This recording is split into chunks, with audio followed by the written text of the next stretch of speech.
다속 유영모의 생명의 말씀 다속 강의 제29강 성령과 악령, 성령과 악령 다섯 번째 시간으로 신유색양, 신유색양이라는 제목으로 말씀드리겠습니다. 다섯 번째, 신유색양. 다음은 인생지요 생명입니다. 나는 인생인데 인생은 생명, 영원한 생명에서 나옵니다. 그리스도는 영원한 생명입니다. 그런데 인생 노릇을 할 때는 무슨 종교, 정치, 경제 혹은 윤리 따위에 너저분한 것과의 관계를 생각해보지 않을 수 없습니다. 성림순홍 부흥금, 신유색양 무풍경. 오늘의 종교는 이 14글자로 표현할 수 있습니다. 성령이 임해서 권능을 얻으면 그 다음에는 이상한 소리로 부흥회를 합니다. 그러면 금이 쏟아집니다. 아주 구체적인 돈과 밥과 옷에 부흥이 됩니다. 이것이 3천만 온결례를 통일할 수 있다면 오죽 좋겠습니까마는 그렇지 못한 부흥입니다. 어쩌다 몇 번의 윈이 들어맞는 것을 보고 우리 동포는 무슨 권능을 본 것처럼 얘기하고 돈과 옷과 가락지를 마구 갖다 줍니다. 갖다 놓은 돈으로 무엇을 하느냐 하면 그냥 차에 실어 간답니다. 그래서 백성의 돈을 빼앗아 먹는 도둑이라는 비난도 듣는다고 합니다.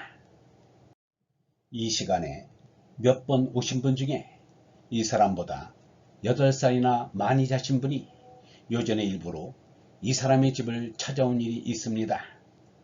해남 임시인 그분은 해남에 사시다가 거기 살아서는 안 되겠다 싶어 목포로 옮겼는데 그것도 마음에 맞지 않았는지 여기저기를 돌아다니면서 갖은 고생을 하고 별일을 다 겪었다고 합니다. 목포에서는 한 15년을 사셨답니다.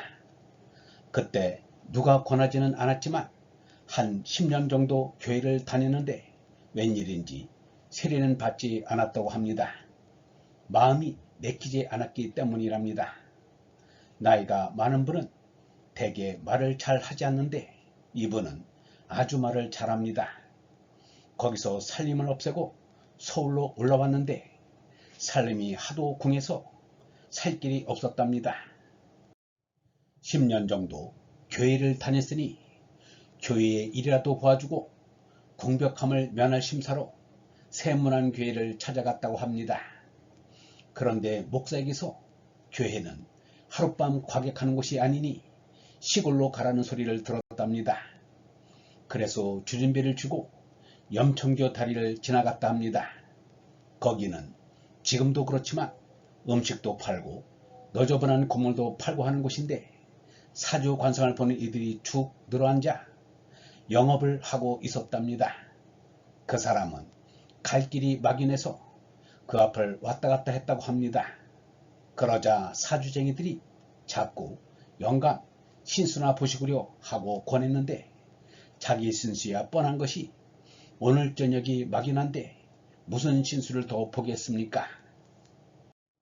자기 신수는 스스로 기가 막힐 정도로 잘 아는데 자꾸 신수를 보라는 말에 신세 타령을 하며 당장 이런 지경이라고 말하자 한 관상쟁이가 그러면 이 책을 갖고 저쪽에 앉았다가 손님이 오면 이렇게 하라며 노란 책을 한 권 주더랍니다. 신수는 토종 비결로 보는데 그 책이 마침 한 권밖에 없으니 필요하면 서로 빌리기로 하고서 그 책을 받아들고 건너편에 앉아 사주쟁이를 하게 되었답니다. 수십 년 다니던 교회에서는 어림없이 거절당했는데 생판 모르는 사주쟁이한테 책 한 권을 얻어가지고 직업을 갖게 된 것입니다. 이러니 이 사람에게 그보다 더한 복음이 어디 있겠습니까?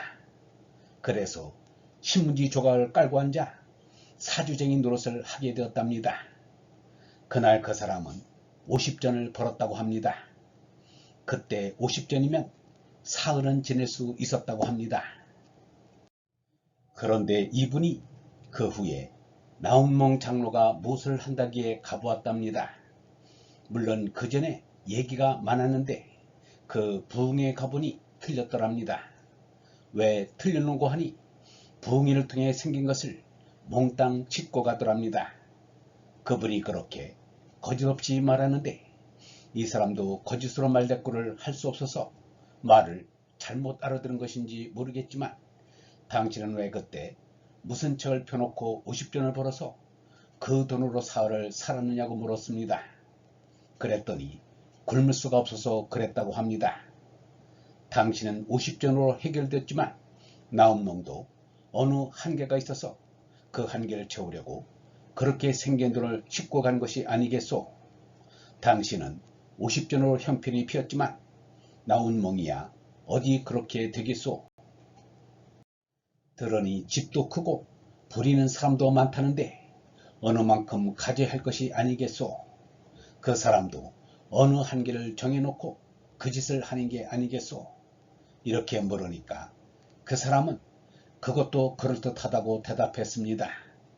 그런데 여간은 이가 아닙니다. 사실을 말하면 본시 무식한 사람이었지만 여러 곳을 돌아다니는 통에 아주 유식하게 되었는데 사주 방면에는 특히 아주 능합니다. 어떤 때는 사주를 써주다가 글이 잘못되어 손님에게 무슨 글이 그러냐고 핀잔을 드는 일도 있답니다. 지금은 성경에도 능하고 그런 짓을 하는데도 능하다고 합니다. 이분이 와서 이 사람에게 두 가지를 물었습니다. 자기의 막내 아들이 술을 아주 좋아해서 안되겠다 싶어 예배당에 다니라고 권했답니다. 그래서 아들은 세례도 받고 술도 끊게 되었답니다. 그러자 이번에는 반대로 아들이 아버지도 세례를 받으라고 권하더랍니다. 역시 믿음이 생기지 않아서 어떻게 세례를 받을 수 있느냐고 물으니 아들이 말하기를 어디 세상 사람이 다 믿음을 가지고 세상에 나오느냐고 되물었답니다.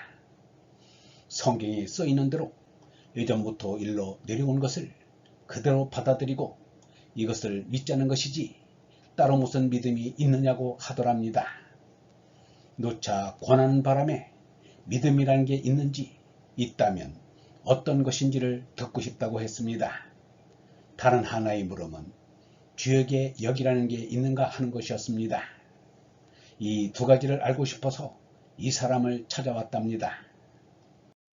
그래서 아드님의 말씀은 대단히 옳다고 말해 주었습니다. 죄다 알고서 하는 일이 어디 있습니까? 당신도 아들이 술만 먹고 위태하니까 권하지 않았습니까? 아들이 거기서 온전함을 얻어서 이제 반대로 아버지에게 권하니 그런 효가 또 어디에 있습니까? 믿음이라는 것은 믿어서 무슨 효험을 바라거나 병이 낫거나 하는 그런 것이 아니오. 당신이 온전하지 않으니까 온전한 데다가 자기를 부탁하는 것이 곧 온전한 길을 찾아가는 것입니다. 그러니 그대로 아드님 말씀을 쫓는 것이 좋지 않겠습니까? 이런 식의 이야기를 해주었습니다. 사람은 속세서 안 되는 일을 해보고자 하느님의 힘을 빌리려고 합니다. 그래서 권능하고 성령합니다. 무엇이든지 마음대로 하고 싶어 합니다. 이 응어리를 완전히 빼버려야 합니다. 신유는 안수기도로 병이 나는다는 뜻입니다. 신이 낫게 한다는 것입니다. 그러면 색양입니다. 좀 곤란한 말이긴 하지만 불교나 그리스도교나 교역자가 인기가 있으면 그 교역자를 위해서 시중을 드는 사람이 따라다닙니다. 그중 음식이나 의복은 여자가 쫓아다니며 치닥거리 합니다. 아무래도 음식이나 의복 손질에는 여자가 적당하다고 합니다. 한라산에 숨어 지냈던 마지막 공비들이 내려왔는데 여자를 붙잡아다 의복과 음식 일을 맡겼다는 말도 했습니다. 아무래도 여자가 자세하고 세밀한 탓일 것입니다. 절에하는 시주도 남자보다 여자가 더 많이 한답니다. 남에게 도움을 주겠다는 마음이 여자가 남자보다 더 큰 모양입니다. 신앙에는 여자가 남자보다 더 깊이 빠집니다. 그리고 교역자 주위에도 여자들이 늘 따르게 됩니다. 색양을 하게 됩니다. 공자는 음식을 잘 공대하는 것이 효이고 음식을 드릴 때 부모의 얼굴빛 하나 상하지 않게 부모의 안색도 살펴야 한다고 말했는데 이것을 색양이라고 했습니다. 색양은 이같이 좋은 뜻으로도 언짢은 뜻으로도 쓸 수 있습니다. 남녀는 서로 이쁘면 한 번 볼 것을 두 번 봅니다. 거죽을 좋아합니다. 얼굴빛이 검으면 싫고 희면 좋아서 사귀고 싶다고 합니다. 이로부터 사고가 생깁니다. 색양이 돋아나옵니다. 그런데 이번에 마지막으로 내려온 남녀 공비들의 말에 의하면 한사코 그런 관계가 없었다고 합니다. 여자를 한참 쳐다보다가도 남자가 어디론가 없어지고 만답니다. 소지에서는 여자를 도무지 범하지 않습니다. 도둑이라도 이런 법을 만들어 쓰는 것은 어떤 뜻으로는 좋습니다. 한국전쟁 시 참전한 중공군들도 그 짓을 도무지 하지 않았다고 합니다. 여자를 범하면 극형에 처한다고 합니다. 이런 법이 정해지면 어느 때에 가서는 그 법이 세상을 비춰줍니다. 그런데 우리 종교계에는 무엇입니까? 음란하다는 소문이 나서 삼각산 아래에 있는 큰 예배당에 신자들이 오지 않는다고 합니다. 그 교회를 다니는 여자 신자를 그곳에 있는 자가 어떻게 했다고 합니다. 그 일로 집에서 내쫓긴 몸이 된 여인도 있답니다. 이 사람은 요새 부끄러워서 예수를 믿는다고 말할 수 없습니다. 늘 이단이라고 해서 안 믿는다는 것이 좋지만 이제는 그나마도 믿는다는 것이 부끄러워졌습니다. 믿는다면 무슨 예례무당같이 보입니다. 영성신학원 다석아카데미의 하늘소리였습니다.